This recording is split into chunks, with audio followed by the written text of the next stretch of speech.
You know, every now and then I want to look at various stations to see if what has changed, that kind of a thing. And I just by accident, I was watching the 10 o'clock news on Channel 2, KTVU, the other night. And I sort of said to myself, things happen. And, we have these occasions where just by nature of time and natural circumstances, things change. We lose people, circumstances come up, excuse me, they come our way.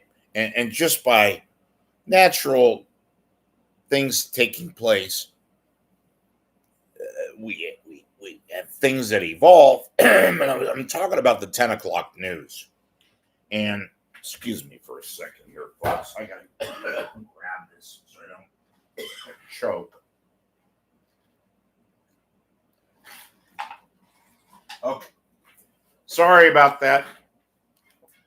It only happens when I get on the air. In any event, so I watched the 10 o'clock news, and their ratings are in the toilet.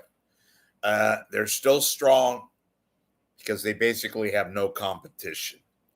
And I looked and I said to myself, my God, just 3 years ago, they still had the magic. They still had Somerville. I'm talking about Frank Somerville, Mark Ibanez, Julie Hayner, and Bill Martin. Now, as all of you who watch me know, I'm not that big of a Bill Martin fan.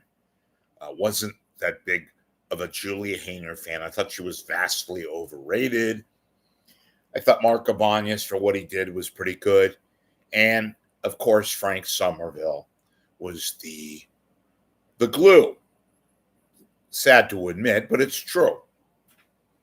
And now the 10 o'clock news has become just, almost unwatchable.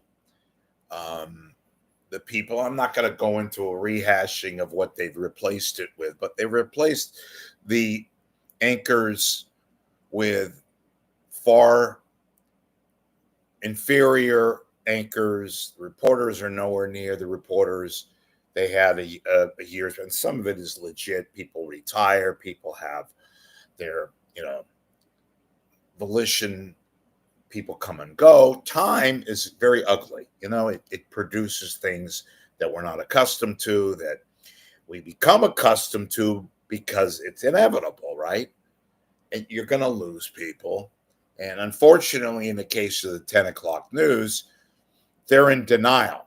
They being KTVU and Fox, and they never recovered from, first and foremost, Somerville and his travails. Now, look, I haven't really talked much about Somerville in a while because, and right now, I think he's probably doing the sanest thing and the wisest thing, pragmatic, if you want to call it that, possibly. He's kind of hiding out and hopefully staying sober and not screwing around and getting his life back, which is first and foremost. And I truly believe, and I don't know how any way of proving this, no hunch. I haven't spoken to him for many months. I think he's waiting in the wings and he's hoping that he can get another TV anchor gig somewhere, if not the Bay Area. Maybe Sacramento, maybe Portland, maybe a smaller market. Well, obviously a smaller market. And he will turn up somewhere. I think somebody's going to give him a chance. And why do I say that? Because he's too good not to be working. He works out. He doesn't look the 65 or 66 years old that he is. And I think if he keeps his nose clean, so to speak, for a couple of years, and presumably somebody might give him a shot. I think the odds are good. But let me tell you something. And of course, Martin retired. Julie Hayner finally retired and was basically told to retire. Goodbye. Same thing with Mark Ibanez. So KTVU and Fox are in denial, total denial. They thought that their franchise was just something to which they could put people in it and that they would have the natural 10 o'clock news edge and everything would be hunky-dory and they'd get, if not the same ratings from the high of the original 10 o'clock news. When I say original, I'm talking about Somerville after Dennis Richmond. That was never going to be equal because it was just a different time. And there was a lot less competition. There wasn't streaming things and alternative sites where people could go. It's not so much getting their news at a different avenue, but going by creature of habit, going less the alternatives, which we didn't have. We didn't have all these distractions, some people might say, all these entertainment alternatives that have news options these days, including some of the streaming sites. So in any event, here's the gist of my broadcast right now. There isn't that magic that was once the 10 o'clock news. Well, no shit, Sherlock. But folks, you get it. I certainly get it. The problem is the Fox people don't get it. KTVU, the execs, at least the ones that are not going shopping every day and missing the bulk of their work day, if you can call it that, at Channel 2. They don't have the same mechanism. They don't have the same people, obviously. That does happen. You have to replace people. I'm talking about the lack of news acumen from the news director. I'm talking about an absentee general manager. But mostly I'm talking about key people on the desk that they don't have anymore, like Somerville, like Martin. And I'll give her credit because she did get a lot of good pub. Hayner, who I thought was vastly overrated. But the combination was good. It was solid. It made for not only an entertaining newscast, because they were steady, because they were fluid, because they had a crisp delivery, because they essentially had, and this is no knock on KTVU at 10 o'clock, they didn't have much competition. You didn't have Picks with their Picks Plus and doing programming at 10. They tried, didn't work. But the Channel 2 execs today, combined with Fox, they don't have any kind of plan.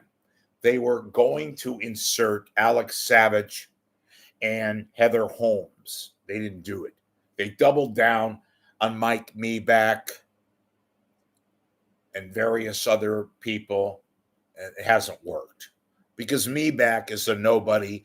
It's not that he just doesn't have any charisma. He doesn't have any news chops. It's evident. You can hire various people. You could bring in star reporters, make them anchors, try them out, maybe in the assumption that you can move on and put them up at a higher clip, like a Betty Yu. And I like Betty Yu. It's just that she doesn't have the spark that they thought she was going to have, and I thought she was going to have. Now, mind you, this Betty Yu was not going to become a permanent fixture on the 10 o'clock news. If anything, the geniuses at Fox thought that Claudine Wong would have that gig.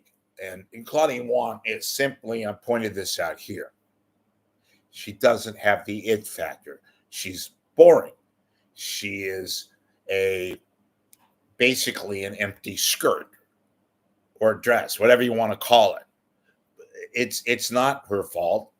She's been there a long time. She's quite steady, but it's just the fact of the matter is you can't put energy and passion into somebody who doesn't show it. A lot of people like the fact that she's not passionate. That's not a knock. Passionate meaning she does not show any kind of emotion. She's very, very benign. But there are a whole lot of people who want more passion, who want at least some emotion. Claudine Wong don't have it. And you can fault Somerville, and I haven't spoken to him for months. I don't think Frank at times is his own best friend. But here's the deal with Somerville. He is an anchor. He looks it, still looks it. and they haven't been able to replace him. That's the key. And they have not been able to replace him. I'll say it again. So I don't know what Channel 2 holds for the future. They do have a strong affinity with Fox, and Fox does have a pretty strong programming method and all their various shows. And of course, they have sports, namely the NFL and their assorted other properties that they have and the ones that they're trying to get, namely, and this is key, soccer events, including World Cup and beyond and all that. So the only thing right now is KTVU continues to perform, but they don't have the magic that 10 o'clock used to have. Not even close. It's a skeleton of what it used to be. And the 10 o'clock news franchise, which at one time accounted for 1% of the entire corporate earnings that the previous owner accounted for, Cox Media, is now but a sliver of itself, a skeleton of itself, with no magic potion and no indelible people, anchors who had the passion, who had the look, and who had the news acumen that existed with Somerville and Hayner and Martin and Marky Banyas. I'll keep saying it. I get it. They don't.